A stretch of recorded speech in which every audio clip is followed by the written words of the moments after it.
Movie की starting scene में हमें पास्ट यानी 1996 का टाइम दिखाया जाता है। ये टाइम तब का होता है जब क्लेटस कैसिडी ऑर्फनेज में रहता था। वहीं पर उसकी मुलाकात फ्रांसिस से होती है।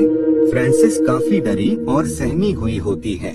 जब क्लेटस फ्रांसिस से इसकी वजह पूछता है तो वो उसे बताती है कि उसकी बॉडी बहुत ही तेजी से म्यूटेट होना स्टार्ट हो गई है, जिस वजह से कुछ डॉक्टर्स ने अपने एक्सपेरिमेंट के लिए उसे चूज किया है। वो लोग किसी भी वक्त यहाँ आते ही होंगे। उन दोनों के दरमियान ये कॉन्वर्सेशन हो ही रही होती है कि तभी वहाँ कुछ डॉक्टर्स आ जाते हैं और वो फ्रांसिस को एक्सपेरिमेंट के लिए वहाँ से ले जा रहे होते हैं।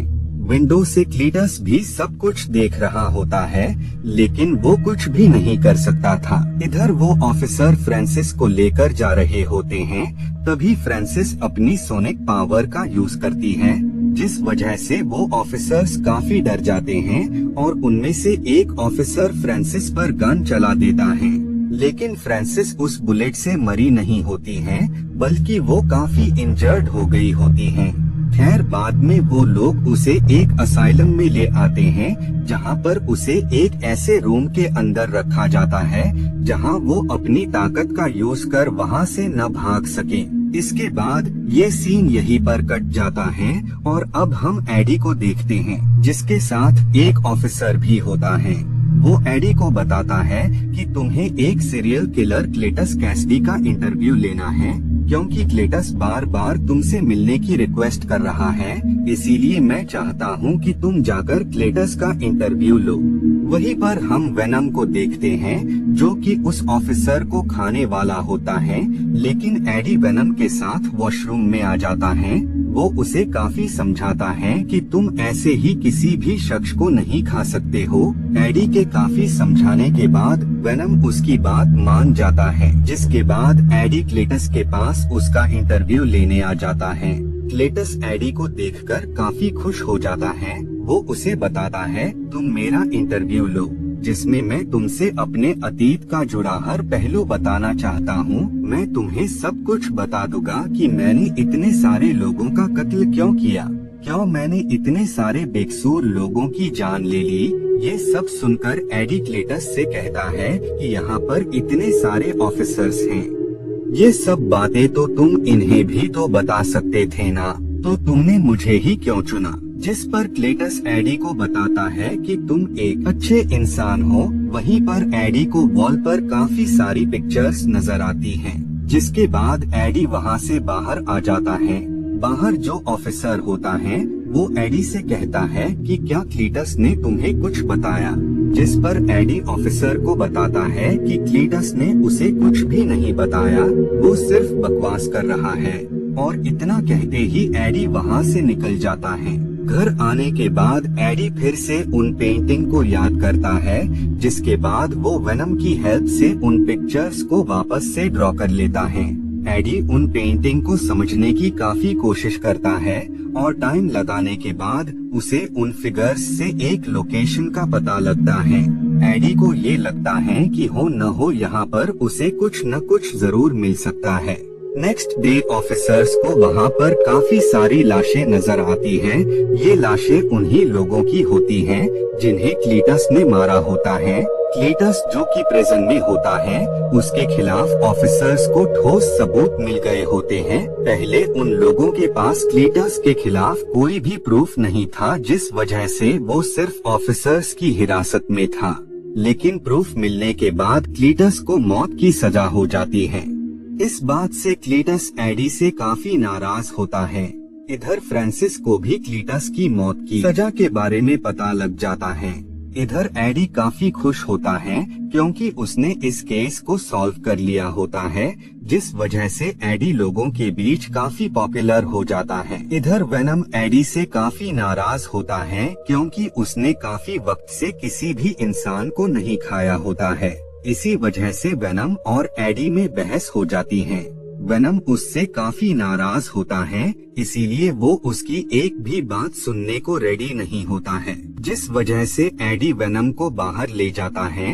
वहीं पर उसे एक ऐसा शख्स नजर आता है जो कि एक लेडी से पैसे छीन रहा होता है। तभी वेनम उसे पकड़ लेता है और वो उसे खाने वाला होता है। तभी एडी उसे फोर्सफुली मना करने लगता है, जिस वजह से वेनम को न चाहते हुए भी उसकी बात माननी पड़ती है। तभी एडी को एनी की कॉल आती है और वो उससे अगले दिन मिलने का कहती है। नेक्स्ट डे हम एडी और एन को देखते हैं, जो कि एक रेस्टोरेंट में होते हैं। वो एडी से कहती है कि क्या वेनम अभी भी तुम्हारे अंदर है, जिस बात पर एडी को हंसी आ जाती है। खैर, इसके बाद वो वहाँ से निकलकर घर में आ जाता है, जहाँ पर क्लीटस ने उसके लिए एक मैसेज लिखा होता है। उसमें ये होता है कि एडी, मैं तुमसे बहुत ही ज्यादा नाराज हूँ। तुम्हारी वजह से आज मुझे फांसी होने जा रही है। लेकिन इससे पहले मैं तुम्हें कुछ और भी बताना चाहता हूँ। जब मैं छोटा था तो मैंने अपनी ग्रैंड माँ, अपनी मॉम और अपने पूरे परिवार को मौत के घाट उतार दिया। इस वजह से मुझे एसाइलम में भेज दिया गया।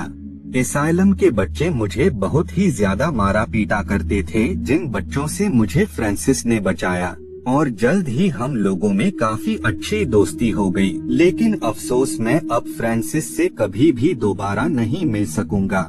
इन सब की वजह हो तुम, इसीलिए मैं तुमसे आखिरी बार मिलना चाहता हूँ। उम्मीद है कि तुम मेरी आखिरी ख्वाहिश जरूर पूरी करोगे। नेक्स्ट डे एडी क्लीटस से मिलने उसके पास जाता है और वो उससे कहता है कि तुम मुझसे क्यों मिलना चाहते हो, जिस पर क्लीटस उसे काफी उल्टा सीधा कहता है। क्लीटस हर मुमकिन कोशिश कर रहा होता है कि वो अपने शब्दों के जरिए वो एडी को गुस्सा दिला पाए। दरअसल ये क्लीटस की एक चाल होती है। एडी के साथ साथ उस सिम्बियूट को भी काफी गुस्सा आने लगता है, जिस वजह से वो क्लीटस पर हमला कर देता है और उसी दौरान क्लीटस एडी के हाथ पर बाइट कर लेता है। वो उससे कहता है कि मैंने काफी सारे लोगों का खून टेस्ट किया है, लेकिन तुम्हारे खून में कुछ अलग ही बात है। क्लीटस के मुंह में सिम्बियूट का एक पार्ट उसके मुंह में ही फंस जाता है, जिसे वो निगल जाता है। बाद में एडी जब घर पर आता है तो वो वेनम पर भड़क उठता है। एडी वेनम से काफी नाराज होता है। वो उससे कहता है कि मैंने तुम्हें मना किया था, लेकिन इसके बावजूद भी तुम सबके सामने आ गए।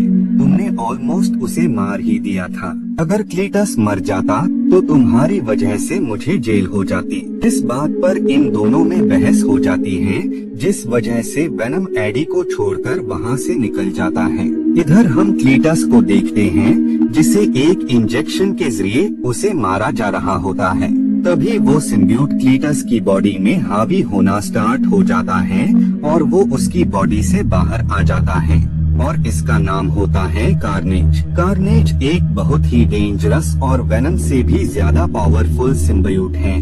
दरअसल सिम्बियूट अपने होस्ट की तरह ही रिएक्ट करते हैं, यानी वो वैसे ही बन जाते हैं जैसा कि उनका होस्ट होता है। कार्नेज क्लीटस की बॉडी में आने से उसे भी लोगों को मारने में मजा आने लगा, जिस तरह क्लीटस को आता था। कार्नेज उन सब ऑफिसर्स को मारकर सारे कैदियों को आजाद कर देता है। इधर हम एडी को देखते हैं, जिसे न्यूज से ये पता लगता है कि क्लीटस जेल फरार हो गया है। इस बात से एडी काफी ज्यादा शॉक हो जाता है। तभी वहाँ पर वही ऑफिसर आ जाते हैं, जिन्होंने एडी को क्लीटस का इंटरव्यू लेने को कहा होता है। वो यहाँ पर इसी वजह से आए होते हैं, क्योंकि उन्हें एडी पर शक होता है कि क्लीटस के जेल से भागने में मदद एडी ने की है, क्योंकि एडी इकलौता ऐसा शख्स है जिसे क्लीटस ने अपने अतीत के बारे में उसे बताया था। इसी वजह से वो एडी को अपने ऑफिस में ले आते हैं। इधर हम क्लीटस को देखते हैं, जिसे कार्नेज ने अपना होस्ट बना लिया होता है। क्लीटस भी अपने सिम्बियूट से उसी तरह बात करता है जैसा कि वेनम किया करता था। कार्नेज उसे बताता है कि सबसे पहले उसे वेनम को मारना होगा, क्योंकि जब तक वेनम अलाइव रहेगा तब तक वो उनके हर काम को पूरा होने से रोकेगा। वेनम की वजह से वो कभी भी दुनिया पर रूल नहीं कर सकते हैं। क्लीटस कार्नेज से कहता है कि इससे पहले हमें फ्रांसिस को अपनी टीम में शामिल करना होगा, क्योंकि तुमसे पहले वो ही मेरी मदद किया करती थी और अब उसकी हेल्प करने की मेरी बारी है। जिसके बाद क्लीटस वहाँ पर आ जाता है जहाँ पर फ्रांसिस होती है और वो उसे कार्नेज की हेल्प से आजाद कर देता है। जिसके बाद वो लोग वहाँ से निकल जाते हैं, लेकिन उन दोनों का पीछा काफी सारे ऑफिसर्स कर रहे होते हैं। लेकिन कार्नेज बहुत ही पावरफुल सिम्बियोट होता है जो कि क्लीटस की बॉडी से बाहर आ जाता है, जिस वजह से वो एक एक करके उन सब ऑफिसर्स को मार देता है। इधर हम एडी को देखते हैं जहाँ पर वो ऑफिसर भी मौजूद होता है। वो ऑफिसर एडी से बार बार यही कह रहे होते हैं कि तुमने क्लीटस को प्रिजन से आजाद क्यों करवाया, जिस पर एडी भी उन्हें यही बताने की कोशिश करता है कि उसने कुछ भी नहीं किया है। बाद में एडी एन को कॉल करता है और वो उससे कहता है कि सिटी में जितने भी लोग मारे जा रहे हैं उन सब का ब्लेम मेरे ऊपर ही आ रहा है, इसीलिए मैं चाहता हूँ कि तुम वेनम की सर्च करो ताकि मैं यहाँ से निकलकर क्लीटस को पकड़ सकूं। इधर हम वेनम को देखते हैं जो कि एडी की बॉडी से अलग होकर बहुत ही बुरा फील कर रहा था और साथ ही वेनम ने काफी सारे लोगों को अपना होस्ट भी बनाना चाहा, लेकिन इतने सारे लोगों की बॉडी में ट्राई करने के बाद भी उसे ऐसी कोई भी बॉडी नहीं मिली जिसमें वो कंफर्टेबल महसूस कर पाए। बाद में जब एनी वेनम की सर्च करते हुए उसी शॉप में आती है जहाँ पर एडी उसे हमेशा लाया करता था, तो उस शॉप में उसे वेनम मिल जाता है जिसने शॉप ओनर को अपना होस्ट बना लिया होता है। जिसके बाद वेनम एडी के पास आ जाता है और वो दोनों वहाँ से निकल जाते हैं। इधर हम क्लीटस और फ्रांसिस को देखते हैं जिन्होंने हर तरफ तबाही ही मचा रखी थी। इधर हम उसी ऑफिसर को देखते हैं जो कि हर तरफ एडी और क्लीटस की सर्च कर रहा होता है। तभी उस ऑफिसर को वहाँ पर क्लीटस नजर आता है और जब वो उसे अरेस्ट करने जाता है तभी कार्नेज क्लीटस की बॉडी से बाहर आ जाता है और ये देखकर वो ऑफिसर काफी ज्यादा शॉक हो जाता है। इधर फ्रांसिस एन के पास जाती है और वो उसे पकड़ लेती है। इसके बाद हम उन सब लोगों को देखते हैं जो कि एक चर्च में होते हैं। तभी वहाँ पर वेनम भी आ जाता है। वेनम को देखकर कार्नेज भी क्लीटस की बॉडी से बाहर आ जाता है। कार्नेज को देखकर वेनम काफी डर जाता है, जिस वजह से वो वापस उसकी बॉडी के अंदर चला जाता है। एडी वेनम से कहता है कि क्या हुआ, तुम कार्नेज को देखकर डर क्यों गए। वेनम उसे बताता है कि रेड सिम्बियोट बहुत ही डेंजरस, पावरफुल और काफी चालाक होते हैं। एडी वेनम से कहता है कि तुम मेरा साथ दो, अगर तुमने मेरा साथ दिया तो मैं तुम्हें किसी भी शख्स को खाने की परमिशन दे दूंगा। ये सुनकर से उसकी बॉडी के बाहर आ जाता है, जिस वजह से उन दोनों लोगों के दरमियान फाइट स्टार्ट हो जाती है।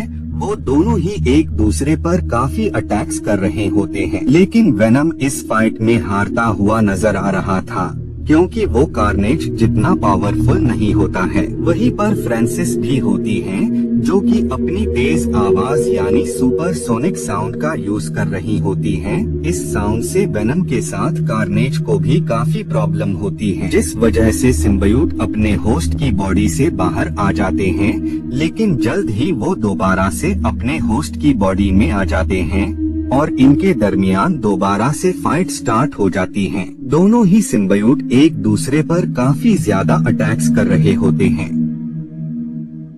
तभी कार्नेज एनी को लेकर ऊपर चढ़ने लगता है, लेकिन जब वेनम उसके पीछे जाने की कोशिश करता है तो वो कुछ स्टोन्स के नीचे दब जाता है। वेनम एडी से कहता है कि मैंने पहले ही कहा था कि हम कार्नेज से जीत ही नहीं सकते, लेकिन तुमने मेरी बात बिल्कुल भी नहीं मानी। इधर कार्नेज फ्रांसिस का गला दबाकर उसे मारने की कोशिश कर रहा होता है क्योंकि वो उसकी आवाज से परेशान हो गया होता है।